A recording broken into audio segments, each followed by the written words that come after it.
All right, welcome back to Belmont Bunch, a much more beleaguered intro this time, as the New York Islanders once again will have to be figuring out a stadium situation. Now, everything looked amazing with Belmont on its way, with the next 2 years potentially fully being Coliseum games, which, as anyone that's been to a Barclays game and a Coliseum game can tell you, the Coliseum is infinitely better. The Coliseum is not a nicer arena in terms of, like, if you're coming from out of town and you're like, oh, let me see some arenas as touristy stuff. It's a hockey barn. It is a place where the roof gets blown off when the Islanders are good and fun to watch and people are there. And it looked like all the stadium stuff was falling into place. The Belmont has recently resumed work since COVID has been dissipating a little bit from New York. But Patrick Clark at Bloomberg, I also saw reports from Newsday on this. Billionaire Mikhail Prokhorov, I think it is. I think the former Nets owner is shuttering the Coliseum. That is basically what the headline is. He is worth $11.5 billion. His company, Onexim, I'm not sure if he owns the company, so I will say this as generally as possible. The company affiliated with him is seeking investors to assume a $100 million debt, apparently. I'm not exactly versed in this, in the kind of legalese that will be going on here. I do, from an optics standpoint, look at this and say this is a terrible look for that company and for Prokhorov. After doing a renovation in 2015 worth $180 million, a lot of that was just cleaning stuff up. It was less so. The stadium is not very different from what it was. There's probably just less asbestos. I'm not making a claim that there's asbestos. That is a joke. I'm making that clear.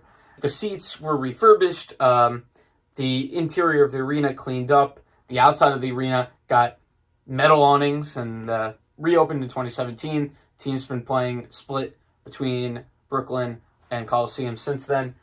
And this is just the worst time for this, because we still have 2 years until the Belmont is scheduled to be ready for the 21-22 season. And now the Islanders, most likely, according to the Newsday article, though they have not commented yet, the Islanders, that is, or the NHL, the Barclays looks like the only solution in the short term. And here's the problem. You go on social media right now, go to the Isles hashtag, and yeah, the fans are not happy. Fans don't want to go to the Barclays. The fans are on Long Island. The Barclays, while not being far, like, by proximity, it is a bit of a hike in terms of you can't really drive there since there's no parking. You can take the train, but the trains, my personal experience with the trains has been spotty, to say the best. I've had connections from Jamaica leave before their designated time, and so I've gotten to games in the middle of the first period, which I hate. I barely get up during the intermissions. I just sit there for the whole game and the intermissions, basically, unless I'm getting beer. And it's just awful. It's a bad look for a franchise that, is the butt of attendance jokes and is the butt of, like, who cares about them type jokes.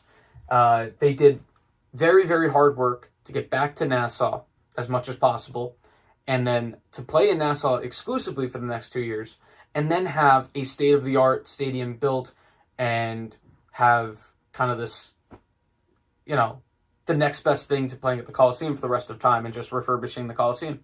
And now it looks hazy, to say the least. Yeah, I'm not pointing the fingers directly because I'm just taking from the article from Mr. Clark I've read through a couple of the articles. I'm trying to understand it as best I can and convey my feelings on how devastating this could be, because nobody wants to go back to the Barclays.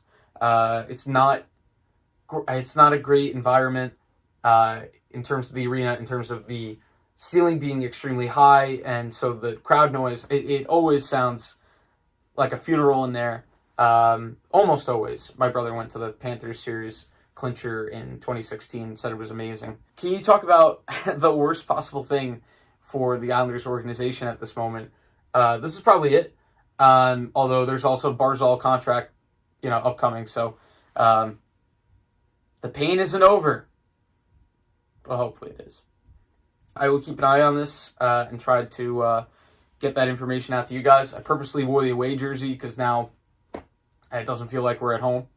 Keep an eye out for us following up on this. We're going to be finishing up the previews with the round robin talk of the top 4 seeds in each conference. Like and subscribe below. And despite this news, try to have a good day. And let's go Islanders.